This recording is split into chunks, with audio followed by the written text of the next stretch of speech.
என்னுடைய உயிரோடும் உணர்வோடும் கலந்து வாழ்கின்ற என் அன்பு உறவுகள் அனைவருக்கும் வணக்கம்.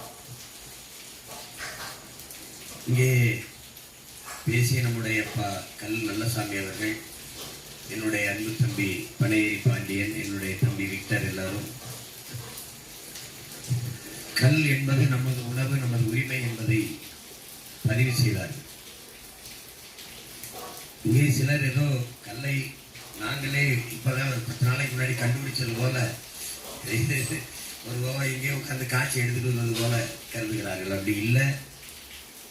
தமிழனுடைய வாழ்வியலோடு இணைந்த ஒன்று கரும்பு, வாழை போல பனையின் தென்னை. அப்படிதான் நீங்க பார்க்கணும். வேளாண்மையினுடைய விரிவாக்கம் தான் ஆடு மாடு வளர்த்தல், கோழி வளர்த்தல், பட்டுப்பூச்சி வளர்த்தல், நெசவு செய்தல், மீன் வளர்த்தல், இது போன்ற இவைகள் எல்லாம் பனை தென்னை எல்லாம் வேளாண்மையினுடைய ஒரு விரிவாக்கம். அது தெரியாம கல்லுக்கு தடை போடுவது என்பது அந்த கொடுமையை நம்மளால் ஏற்க முடியாது. ஜல்லிக்கட்டுக்கு தடை போட்டார்கள்.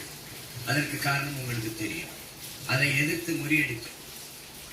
அதிகமாக மாட்டினுடைய பயன்பாடு, நாட்டு மாடு என்றால் என்ன, ஏற்றுப்பால் என்றால் என்ன என்பதை தெருவாக ஊராக பேசி ஒரு விழிப்புணர்வை ஏற்படுத்திய ஒரு மகன் நான் என்பதில் ஜல்லிக்கட்டு போராட்டம் பெரும் எழுச்சியாக வந்ததற்கு ஒரு பெரிய காரணியாக நான் இருந்தேன் என்பதை யாராலும் மறுக்க முடியாது.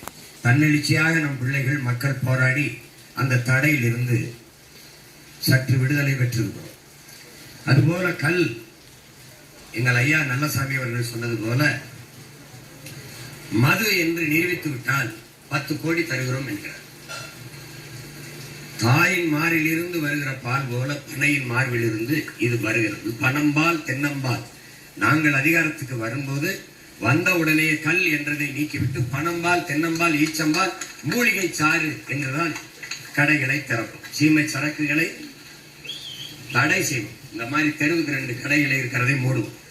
உயர் ரக விடுதிகள், 5 நட்சத்திர விடுதிகள், சுற்றுலா தலங்கள், கடற்கரையில் இருக்கிற தங்கும் விடுதிகள், அதுக்கு வேணால் அனுமதி கொடுத்து வெளிநாட்டு பயணிகள் வந்தால் அவர்களுக்கு வேணால் அந்த வாய்ப்பை கொடுப்போம்.